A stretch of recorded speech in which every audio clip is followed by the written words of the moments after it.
Press the bell icon on the YouTube app and never miss another update. دوستو، عزیزوں، پیارے ساتھیوں، پیارے بچوں، میں Mohammad Imtiaz government secondary Urdu teacher آج لے کر میں اپنے یوٹیوب میں حاضر ہوں۔ میں درخشاں اردو 10واں کا پہلا لیسن، پہلا چیپٹر حمد لے کر حاضر ہوں میں، جس کے رائٹر، جس کے شاعر ہیں شبنم کمالی۔ اب میں شروع ہو رہا ہوں۔ حمد کے لغوی معنی خدا کی تعریف کے ہیں۔ لغوی مطلب لغت، ڈکشنری والی معنی خدا کی تعریف کے ہیں۔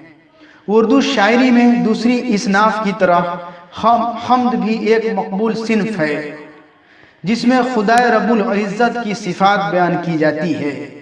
اردو کے تمام شاعروں نے اس صنف میں طب آزمائی کی ہے۔ اردو کا شاعر ہی کوئی ایسا شاعر ہوگا جس نے حمد نہ کہی ہو، مطلب شاید ہی کوئی ایسا شاعر ہوگا جو حمد نہ لکھا ہو۔ مطلب کہ کسی بھی کام کا آغاز ہم حمد باری تعالیٰ سے کرتے ہیں، مطلب خدا کا نام لے کر کھانا یا کوئی کتاب پڑھتے ہیں یا کچھ بھی کرتے ہیں، اچھا کام کرتے ہیں تو بسم اللہ کرتے ہیں، خدا کا نام لے کر ہم شروع کرتے ہیں۔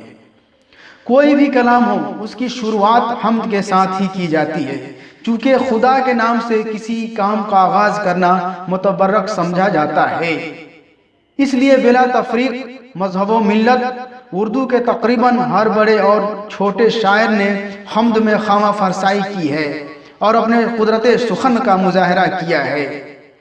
خدا خالق کائنات ہے، مطلب خدا دنیا کو پیدا کرنے والا ہے، خالق ہے، پیدا کرنے والا ہے۔ وہ قادر مطلق ہے، مطلب کہ وہ قادر ہے، ہر جگہ ہے۔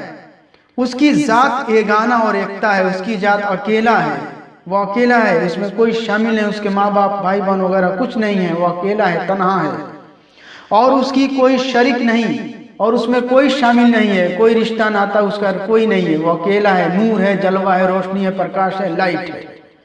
چنانچہ حمد کے اشعار میں صرف اسی ذات واحد کی صفات کو بیان کیا جاتا ہے، چونکہ خدا کی صفات کی کوئی حد نہیں، بلکہ وہ بحر بیکراں ہے، مطلب وہ سمندر کی طرح ہے، اس کی تعریف جتنی بھی کی جائے کم ہے۔ اس لیے شاعر کے لیے بہرحال اس بات کی کافی گنجائش رہتی ہے کہ وہ جس قدر چاہے خدا کی بے شمار صفتوں کو بیان کرے، اور دراصل یہی اس صنف کی خاص خوبی ہے۔ حمد میں جہاں خدا رب العزت کی صفات کا بیان ہوتا ہے، وہیں نعت میں حضور صلی اللہ علیہ وسلم کی شان میں مدحیہ اشعار پیش کیے جاتے ہیں۔ حمد ایسی نظم ہے جس میں صرف خدا کی تعریف بیان کی جاتی ہے۔ اسی طرح نعت بھی ایک نظم ہے جس میں رسول پاک صلی اللہ علیہ وسلم کی تعریف بیان کی جاتی ہے۔ اسی طرح منقبت بھی ایک نظم ہے جس میں بزرگان دین، خلفائے راشدین اور اولیاء اللہ کی منظوم تعریف کی جاتی ہے۔ مطلب کہ منقبت میں جو ہے اولیاء اکرام اور بزرگان دین کی تعریف بیان کی جاتی ہے، وہ بھی ایک شاعری ہے، ایک نظم ہے۔ تو قصیدہ میں کسی بھی شخص کے اوصاف حمیدہ نظم کیے جاتے ہیں، مطلب کہ قصیدے میں جو ہے کسی شخص، کسی بادشاہ وقت کی تعریف ہم لکھ سکتے ہیں نظم کے ذریعے، قصیدہ کے ذریعے۔ اب جو ہے شبنم کمالی صاحب کے بارے میں ہم کو پڑھنی ہے۔ شبنم کمالی کا تعلق ریاست بہار سے ہے، ریاست بہار راج سے ہے۔ ان کا اصلی نام مصطفیٰ رضا ہے۔ کیا ہے؟ مصطفیٰ رضا۔ شبنم تخلص ہے، تخلص وہ نام ہے جو شاعر اپنی شاعری میں استعمال کرتا ہے، یعنی مقطع میں ایک نام، چھوٹا سا نام کے بدلے نام جوڑ دیتا ہے آخری شعر میں، اس نام کو تخلص کہتے ہیں۔ تو ان کا قلمی نام، تخلص والا نام تھا شبنم، جس کا معنی ہوتا ہے اوس وغیرہ وغیرہ۔ ان کی پیدائش 22 جولائی 1938 عیسوی کو پوکھرا ضلع سیتامڑھی میں ہوئی۔ ان کی مذہبی منظومات، خاص طور پر نعتیہ شاعری کے کئی مجموعے شائع ہو چکے ہیں۔ ان میں انوار عقیدت، ریاض عقیدت، ضیاء عقیدت، فردوس عقیدت اور صحبۂ عقیدت مشہور ہیں۔ یہ سب نعتیہ شاعری کی کتابیں ہیں۔ غزلوں اور نظموں کے بھی کئی مجموعے شائع ہو چکے ہیں۔ غزل بھی اور نظم بھی انہوں نے لکھی ہے۔ نصاب میں شامل یہ حمد بعنوان حمد خدائے عز و جل جناب شبنم کمالی کی ہی تخلیق ہے، انہی کی لکھی ہوئی ہے۔ شبنم کمالی نے اپنی زندگی کا بیشتر حصہ وعظ و تبلیغ شبنم کمالی نے اپنی زندگی کا بیشتر حصہ وعظ و تبلیغ اسلامی اور مذہبی اقدار کی تلقین میں صرف کی ہے۔ وہ اللہ اور اس کے پیارے نبی صلی اللہ علیہ وسلم کے عاشق صادق تھے، چنانچہ اپنی تقریروں اور شعری تخلیقات میں انہوں نے اپنے بھرپور والہانہ جذبات کا اظہار کیا ہے۔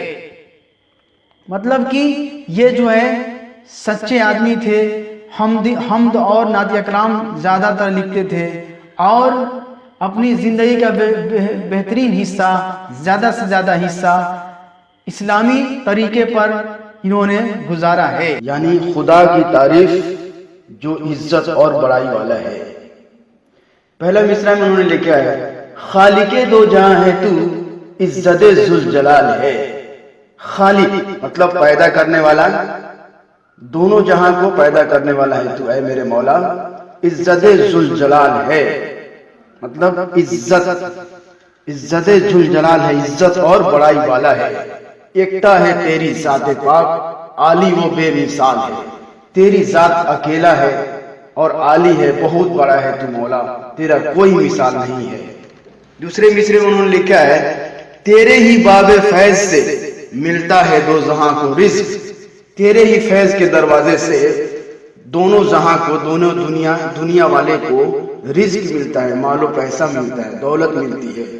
سب کی حیات و موت کا مولا تجھے خیال ہے، سب کی زندگی اور موت کا مولا تجھے خیال ہے۔ تو کب پیدا کرتا ہے، تو کب موت دیتا ہے، یہ تجھے ہی پتہ ہے اور کسی کو معلوم نہیں۔ تیسرے مصرے میں لکھا ہے، قدرت خاص کا تیری عکس ہے بزم کائنات۔ قدرت خاص کا پرچھائی ہے، یہ جو ہے تیری قدرت کی پرچھائی ہے۔ کیا؟ یہ کائنات، یہ دنیا، کونوں مقام جلوہ گر، تیرا ہی ایک جمال ہے۔ یا میرے مولا تیرا جمال ہر جگہ ہے، ہر جگہ ہے تو مولا۔ آگے لکھا ہے، قائم ہے تیرے حکم سے آج بھی نظم زندگی۔ زندگی کا نظام دورہ تیرے ہی حکم سے ہے۔ اگر تو چاہے تو موت دے سکتا ہے، تو چاہے تو زندگی دے دے، اور تیرے سوا کہیں ملے تو یہ زندگی محال ہے۔ تیرے بغیر کی زندگی بیکار کی زندگی ہے، محال ہے، ناممکن ہے مولا۔ آگے لکھا ہے، صاحب عقل و فہم کو ناز ہے تیری ذات پر۔ جو عقل والے ہیں ان کو غمند ہے، ناز ہے تیری ذات پر۔ نام سے تیرے دو جہاں واقف حال و قال ہے۔ واقف حال و قال کا معنی ہے کیفیت کی جانکاری رکھنے والا ہے تو مولا۔ اس دنیا کے بارے میں تجھ سے زیادہ کوئی نہیں جان سکتا، ہر چیز کا مالک ہے تو مولا۔ لاکھ برس اگر کوئی حمد و ثنا تیری کرے، لاکھوں برس اگر تیری کوئی تعریف کرے، ہو سکے حق ادا تیرا ممکن نہیں محال ہے۔ یا میرے مولا تیرا حق ادا ہو جائے یہ ہو ہی نہیں سکتا۔ آگے لکھا ہے، ظلمت دہر میں ہمیں نور سحر کی تلاش ہے۔ ظلمت اندھیرا، اندھیرے میں جو ہے نور سحر، سحر مطلب صبح، صبح کے نور روشنی پرکاش کی تلاش ہے مجھے۔ لطف و کرم کی ایک نظر مولا یہ عرض حال ہے۔ تیرا جو ہے لطف و کرم، تیرا کرم کا جو ہے محتاج ہوں میں، تیری نظر عنایت کا محتاج ہوں مولا، یہی میرا عرض ہے، یہی عرض حال ہے۔ مقصد نیک میں صدا کر دے ہمیں تو کامیاب، نیک مقصد میں، برے مقصد میں نہیں۔ صدا مطلب ہمیشہ، ہمیشہ ہم کو کامیاب کر مولا۔ تیرے حضور خاص میں اپنا یہی سوال ہے، تیرے حضور خاص میں اپنا یہی سوال ہے، یہی سوال میں کر رہا ہوں۔ شبنم بے نوا کو بھی دے دے عروج بندگی۔ یہاں پر یہ مقطع کا شعر ہے، انہوں نے لکھا ہے